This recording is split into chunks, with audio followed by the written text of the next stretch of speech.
Hi, Caroline, and welcome. Hi. I'm so glad you are doing this one for me, this interview with me, because your diagnosis is, as we've just looked at the statistics, is probably one of the most common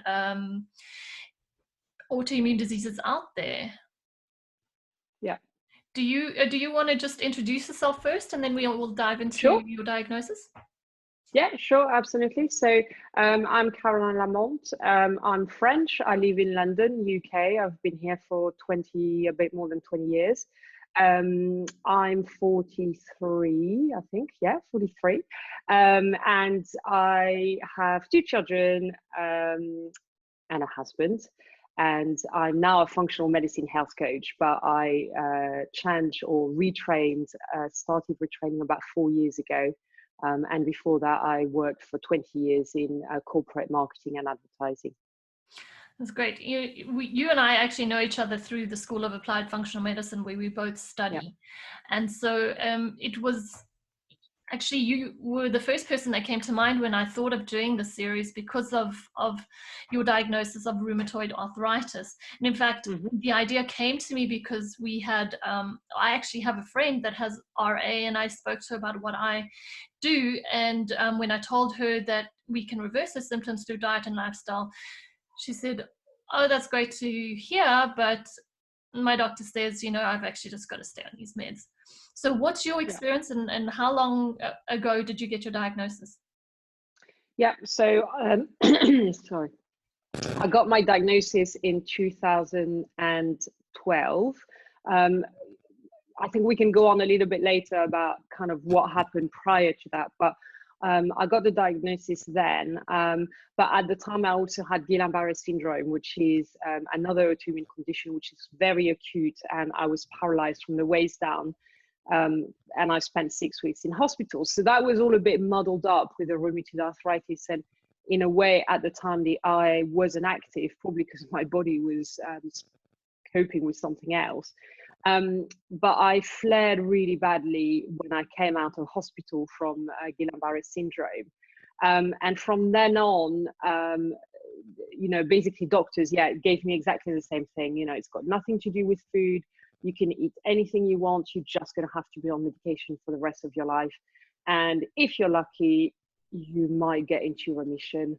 But that's if you're lucky. So that was the type of thing that I heard at the time. So it wasn't a matter of you being able to do anything about it. It was just a matter of luck whether you got into remission or not. Is that correct? Yeah.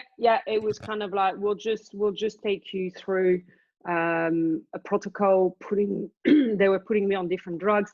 At the time, we wanted to have a second child, so there were some medications that I couldn't go on because they are too Contraindicated. too risky. Yeah, exactly. When pregnant, or so I couldn't go on methotrexate, which is often what they put people on. And when you kind of do a little bit of reading around rheumatoid arthritis, there's a lot of different theories on the type of medicated protocols that people should go on. And the old approach used to be to take it slowly and only start medication when things got really bad. But I think the newer approaches are to put you on a cocktail of drugs really quickly to try and arrest the disease, which intuitively kind of makes sense. But now knowing what I know in functional medicine, actually makes no sense at all that we are not even considering other approaches. So, Right. but yeah. So at the time, they put me on some fairly mild, or some of the milder drugs, which I didn't really notice did anything.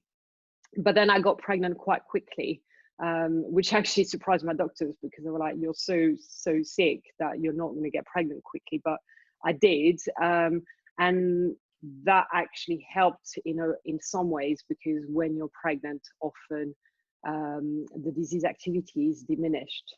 So I had a fairly straightforward pregnancy, a little bit of pain in the joints, but nothing major. The fatigue, ironically, I was less fatigued when pregnant than before.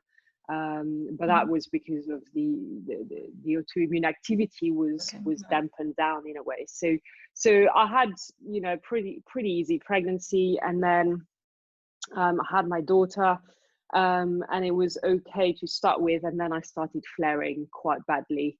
And I think that was a function, probably just the fatigue of, you know, not enough sleep, because when you have a baby you don't sleep a lot.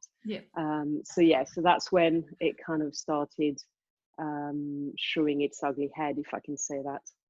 So you were speaking about the symptoms that you were experiencing. Can you explain, in the years before your diagnosis, what were the early signs and symptoms that were, knowing what you know now, could have given you an indication that so it's really interesting, because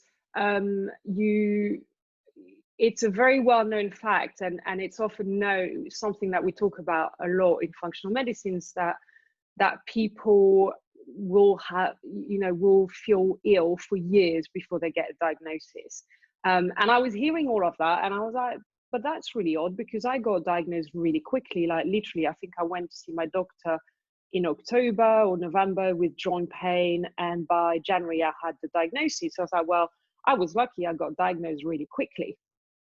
But then I started reading more, and I started being more educated and learning about all these things.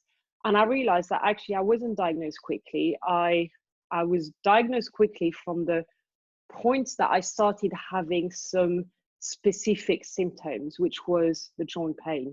So I had the joint pain, and it was very specific joint pain. It was in the morning, it was in my feet, both feet, not just one. So, you know, there were a lot of very typical symptoms of rheumatoid arthritis, because the osteoarthritis, which is what people think of when you say you have arthritis, they think of that's the kind of tear and wear old age arthritis. This will not always be both joints, because obviously it's tear and wear, whereas rheumatoid arthritis is inflammation from the immune system, so slightly different presentation. So I thought I was lucky because I got diagnosed quite quickly, but looking back, I actually think I had symptoms I was diagnosed 2012. I think I had symptoms from 2007, which were mostly fatigue and mostly constantly feeling under the weather, but never really ill. So it was a bit of I used to say, oh, I've got one of those head colds again. Like my head was feeling foggy, and I had like a low grade fever, but I never came out with a cold. Or, you know, sometimes I was like, gosh, I wish I could be properly sick so I could stop for 3 days and just recover. And I never had that. And I kept going to my doctor saying, I don't understand, I'm really tired. And they were, you know, they did the standard test, which is they checked my thyroid, which was normal. Obviously, we now know that conventional medicine doesn't fully check the thyroid. So whatever is normal may not actually be the case. But thyroid, glandular fever, iron levels, you know, and they kept saying to me, no, you're fine, you're normal, everything's normal. I don't have those blood tests to have a look and see whether the things were normal, but yeah, so I think I had symptoms for about 4 years prior. And interestingly, my first pregnancy with my son, all the symptoms went away. So the fatigue and the kind of head colds went away, and I had one of those head colds, and I don't know how to call them, but that feels like the appropriate term. Came back maybe when my son was about 6 or 7 months. I had one of those again, and I went, oh, I have one of those head colds again. Oh, that's a bit of a shame, because I got used to not having them. So I think there were definitely signs. And then in hindsight, looking back, I also remember as a teenager regularly having joint pain in my wrists. And at the time, we kind of always put it down to, oh, well, that's just, you know, growing pains or whatever. And it would come and go. It would come and go. Like I'd have a bit of pain. It was never really bad, but it was enough that it was significant that I would ask my mom to put like a bandage around, which, you know, was more placebo than anything. But yeah, so now I'm wondering whether I didn't have a little bit of juvenile arthritis, which it turns out we have a lot of autoimmunity in my family. So I have a lot of cousins with conditions, uncles, aunts. So there's quite, you know, there's definitely a terrain in the family of autoimmunity. Yeah, do you want to say anything on the whole genetic factor and how functional medicine sees the whole gene aspect of it? Yeah, I mean, with autoimmunity, it's a little bit more tricky from what I understand, because I'm not a specialist, but it's a bit more tricky than cancer in the sense that with cancer, there are some genes that we know will make you more likely to get cancer at some point in your life. With autoimmunity, my understanding is that it's a lot of different genes. So it isn't as clear cut, but it definitely runs in families, that's for sure.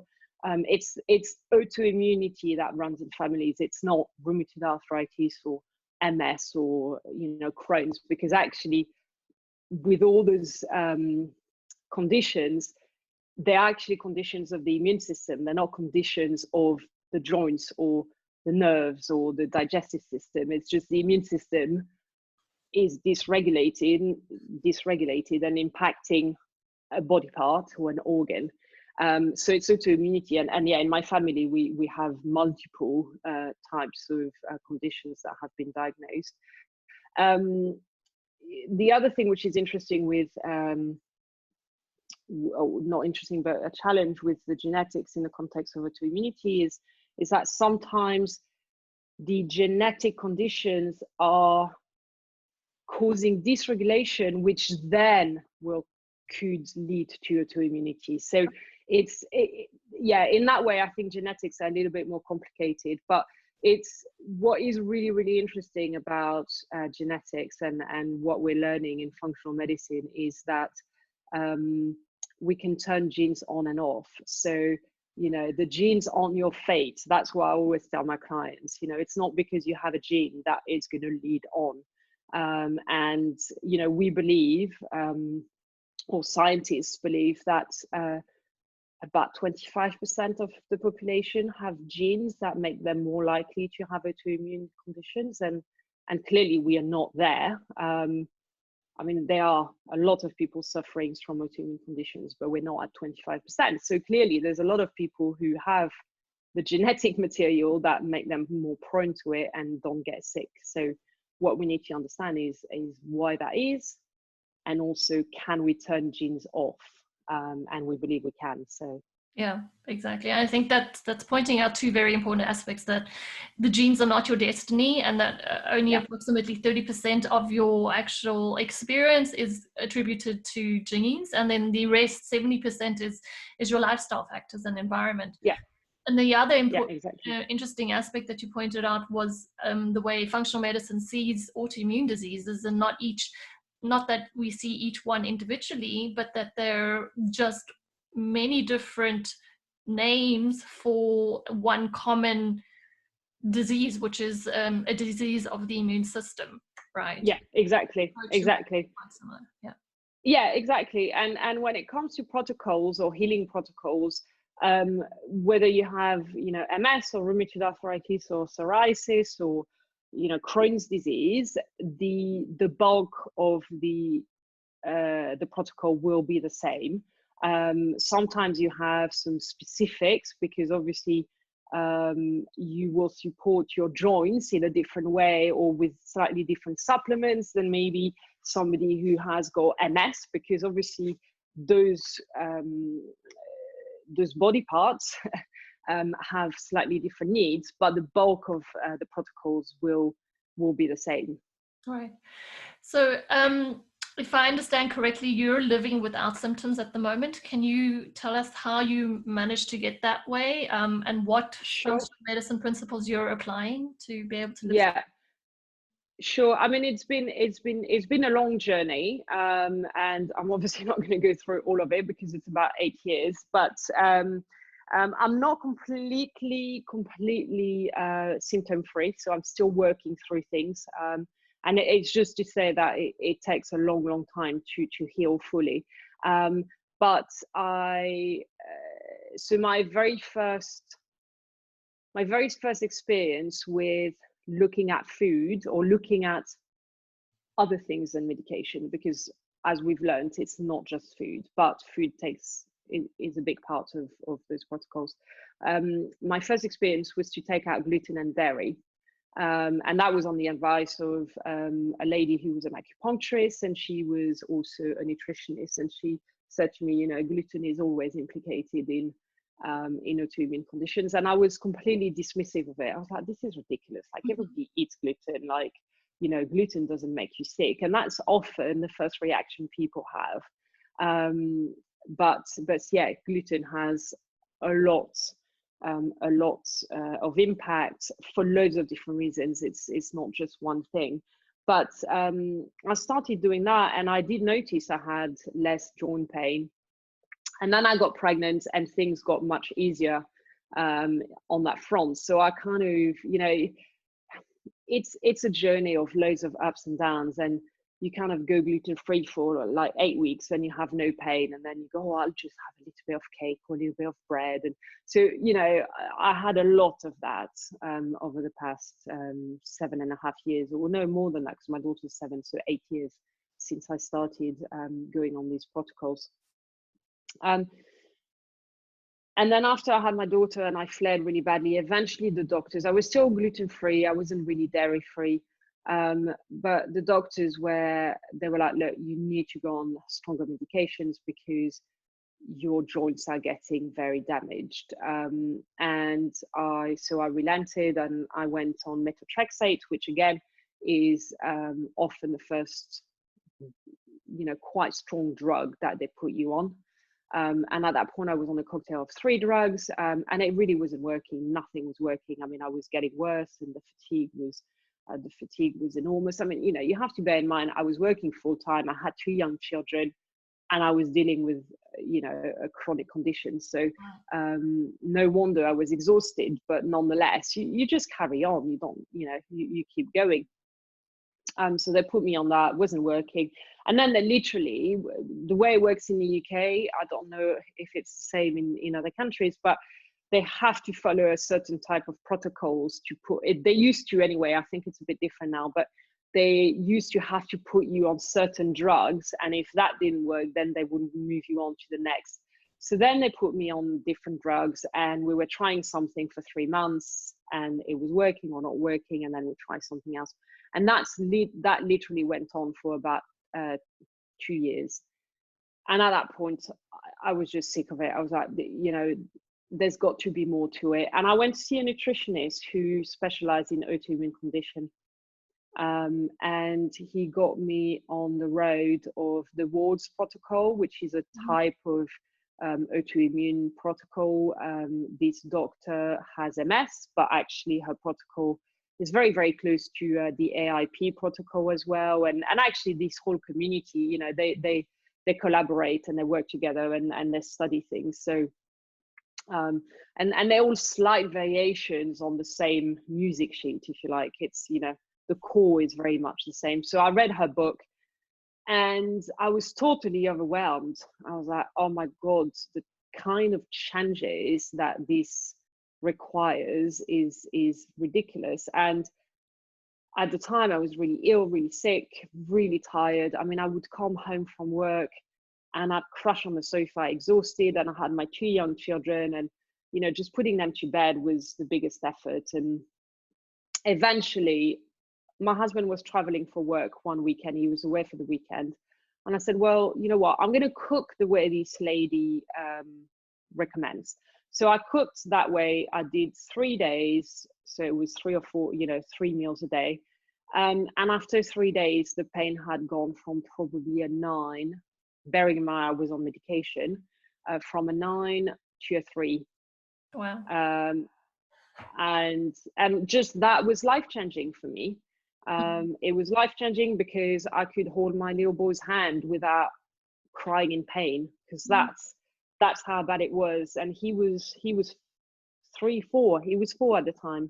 No. And he used to ask me, he said, "Mummy, am I squeezing your hand too hard?" And it wasn't, Yeah. but just touch. I mean, that's how painful rheumatoid arthritis is just touch. You know, you can't actually push a door open Wow. because your wrists and your fingers are so painful. Mm-hmm. I mean, that was the joints that were impacted for me, and thankfully my lower body wasn't so impacted, so I could walk. But there's a lot of people for whom it's a lower body. So so that was life changing, Yeah. and it happened really quickly. So for me, because there are some conditions where the changes can take longer, obviously, but for me, just the pain, the lack of pain was life changing, or the reduced pain. And then I did that for about 6 weeks, and then we went on holiday, and we were in one of those really nice hotels in Dubai, and there was loads and loads of food on the buffet. And I think I was compliant for about 2 days. I kind of stuck with the diet, and it was fine. I was eating really brilliant food, but obviously when everything is offered to you, and you go, well, I'm feeling quite well, so I'll have a little bit of that. And then by the end of the week, I was just eating a normal diet, and I was in so much pain. And I was like, well, you know what? That's it.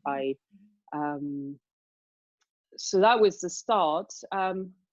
So that really And I helped you still, to stay on track with the diet change. The fact that you'd noticed such impactful relief in your pain symptoms, that kept you going, even though it was kind of hard to implement. it did, but I still have moments where I go, you know what, I'll have. So the one now, so that's about 4 years on from then, 4, I can't remember, 4 years on from that, from then. The one thing I never ever touch is gluten. And sometimes I know I have eaten some gluten unknowingly, but I have not had gluten knowingly for 3 years. And that's the one thing I never touch, because it causes so much damage, not necessarily straight away on my joints, but it damages your gut. And that can take weeks or months. You don't know the damage is done, but it's there. And it can take weeks or months to repair itself. So that's the one thing I never ever do eat again, or will never eat again. I still sometimes have a little bit of goat's cheese. Very, I know it's not great. I don't respond to it very well, but we're all human. And yeah, sometimes I'll just treat myself. So for some people, a glass of wine is a treat. For me, it's a little bit of goat cheese. And I always choose the best quality, and raw and pasteurized, etc. But it's sometimes you just need a bit of that. But I don't drink anymore. Alcohol, I don't do well with, and so there's a lot of things that have changed in my life. But I'm so grateful that I feel well. Yeah. So is there anything else in terms of the functional medicine approach that or feel that you need to keep true to avoid certain flares, or when you do have a flare, what kind of things apart from diet do you resort to help reduce it? Yeah, sure. So having kind of worked on the diet side, I then started realizing that there were other things that were impacting me quite a lot. And so sleep, or lack of sleep, to be more exact, was a massive trigger for flares, and so was stress. So I've started doing a lot of work on that. And also exercise, but I couldn't exercise for a long time because I was in so much pain. So after I started the diet, I went medication free. I was like, well, it's working. The medication is doing nothing. I'm going to stop the medication. And so I went medication free. I didn't tell my doctor. And then when I went to see him, I was like, right, I'm feeling really well. And he could see I was, and my blood tests were showing inflammation was reducing. And I said, I've stopped my medication. And so he was a bit shocked, but he was fine, and he was very open-minded. But 18 months later, I started to take medication again because I had a flare that I couldn't control. And it was linked to, you know, there was a lot of stress in our family. I lost my dad, and, you know, it was just really stressful time. And I realized that it was either taking the medication and avoiding having more damage. I was really hurting on my knees and my ankles. And I was like, well, I can't, you know, my upper body had always been the parts of me that were impacted. And I was like, I can't have more damage to, you know, my bottom limbs. That would be extremely disabling. So I relented, and I agreed to go back on medication. And I have to say, it was life changing, because the pain again reduced quite dramatically, very quickly, within 2 weeks. And I also noticed that I was able to eat other foods that before would hurt me, but now they were not hurting me as much. So for a few weeks, I was like, well, that's great. I can eat all of these. But then I realized that actually it wasn't serving me. And so I went back to my strict food plan. And the two things together, the medication and the diet, probably got me to 95% of health. And technically I was on remission. I was on remission from 2 or 3 weeks of taking a clinical remission, which is when your blood tests are normal. And so I was on that medication for quite a long time, 2 years. But learning everything that I've learned, I then came to realize that whilst on this medication, I would never be able to heal completely, because what the medication was doing was dampening down my immune system. And there was a lot of things I could see in some of the functional medicine tests that we undertook as part of our course, like a comprehensive stool test, and, you know, various other things that, and some blood tests as well, that there were certain markers which were not where they needed to be for my body to function optimally. And that was linked to the medication, because I had blood tests and a stool test from before I started the medication. And literally those things were not great, but they were normal before I started the meds.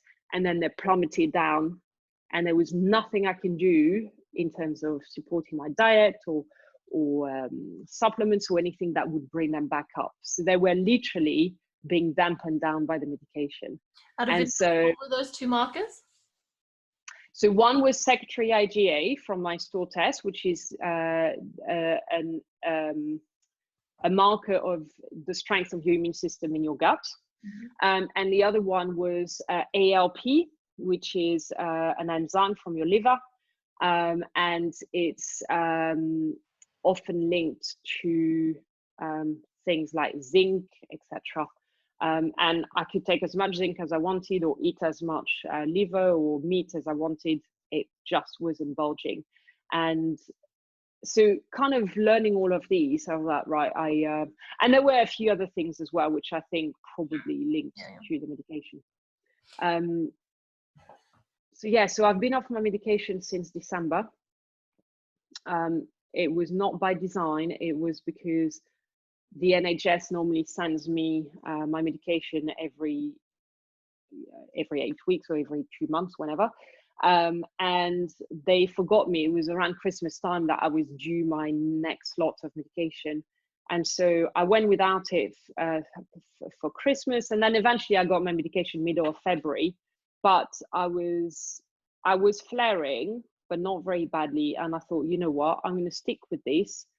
I'm going to look at other things. I'm working with a functional medicine coach from our school. I'm going to look at other things to try and get me, to help me to get into remission without the medication. And if I don't do well, then I'll go back on the medication. And then coronavirus happened, and I was very grateful not to be on the medication, because that medication, whilst it was, extremely helpful for the rheumatoid arthritis, I also noticed that I was not fighting infections very well. I was also not healing very well. If I cut myself, it would take me double or 3 times the amount of time that it would take you to heal. So I had noticed quite a few changes in my body. Yeah. So now I have the medication in the fridge, but I'm not taking it, and I'm actually much better. So I'm not completely pain-free, but I'd say I'm 90%. So yeah, so that's my long story, but Well, I think it's a great story, because as we know that these things are not fixed. It's a journey that we're all on, and we're learning yeah, about our bodies, and that's the process that you're on, and that's great. And I think we yeah, know that the goal is to try and live without medication, but medication's there to assist us so that we can yeah, even function normally, yeah, and absolutely. help us implement the changes, right? Absolutely. And I think this is, I have clients who really struggle with this. They go, but I'm doing all of this, I can't go on medication. And sometimes the medication is necessary to get you, or to give you the time, to get yourself where you need. But medication, it's a balance. Yeah. And what you gain here, you're going to lose here. And at some point, you do need to wean yourself off the medication. And you need to do that safely with the help of your doctor, because some medications, it can be dangerous to stop very abruptly. But you have, you have to let your body do what it needs to do and what it knows to do. And sometimes the medication stops that from happening artificially, but it stops that from happening. So at some point, you probably need to go without it in order to almost get to that last stage. And that's very much how I see things. I've made the changes. I know what worked for me. I recognize the signs when I'm not looking after myself in the right way. But I only know that because I've been doing it for 4 years. And it's not a journey. It's not a 6 or 8 week journey. It's a long journey. Yeah. Well, I appreciate the story. So if somebody here is listening and they're suffering from rheumatoid arthritis, what is one thing that you would tell them if they feel kind of overwhelmed with that whole idea of diet and lifestyle change? What would you tell them? Well, the first thing I'd tell them is you've not really got anything to lose, and you've got everything to gain. So that's the first thing. The second thing is, and it's a trick that I use for myself, and I use it a lot in the context of dinner parties, because invariably when you're on this diet for a long time, you can't stay home for the rest of your life. Well, at the moment we can, but that's a different story. And so invariably you end up going to restaurants, or you end up being invited out for dinner as friends. And obviously my close friends know I have quite a specific diet. I call it my special needs. And so they always ask me, so what is it that you can't eat? And when you tell people what you can't eat, it then becomes really, really difficult for them to actually process. The brain, it's an NLP. I'm not an NLP trained, but there's a few things I know about NLP. And the brain can't process a negative. So if you say, I can't eat gluten, the first thing you're going to think of is, well, gluten is in pasta, breads, and you think of all these things, and suddenly you're going, so I said, when I tell people I can't eat gluten, dairy, eggs, and they go, oh my God, I can't make my cheese souffle.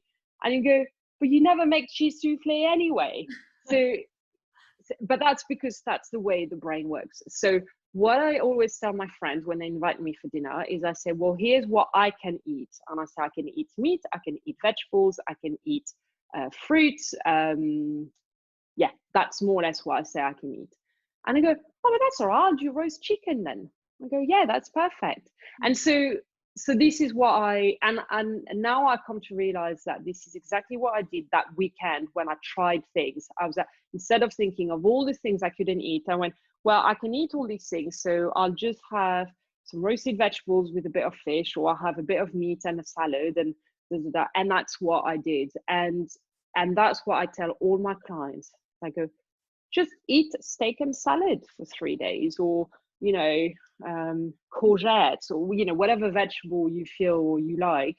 Just eat like this for 3 days and see what happens. Now with rheumatoid arthritis, I think because you get the result, or the pain can reduce really, really quickly. In a way, it is a blessing because you can notice some improvements very quickly.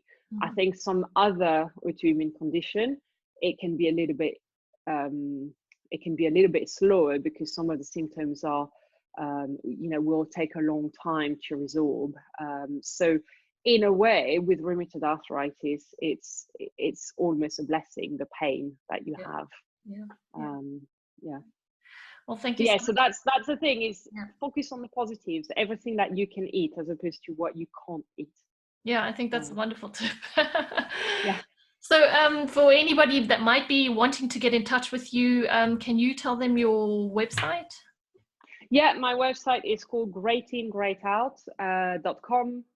It's a bit of a tongue-in-cheek on when I used to work in advertising, we always joked and we used to tell clients, well, shit in, shit out, which means if you give a shit brief, you're going to have shit work. And so I've kind of turned it around and I've said great in, great out, because if you put great stuff into your body, and that includes your mind and everything, then what's going to come out of you in terms of energy and in terms of passion and zest for life is going to be wonderful. So so that's me. Great. Well, thank you very much for your time, Caroline, and thank you very much.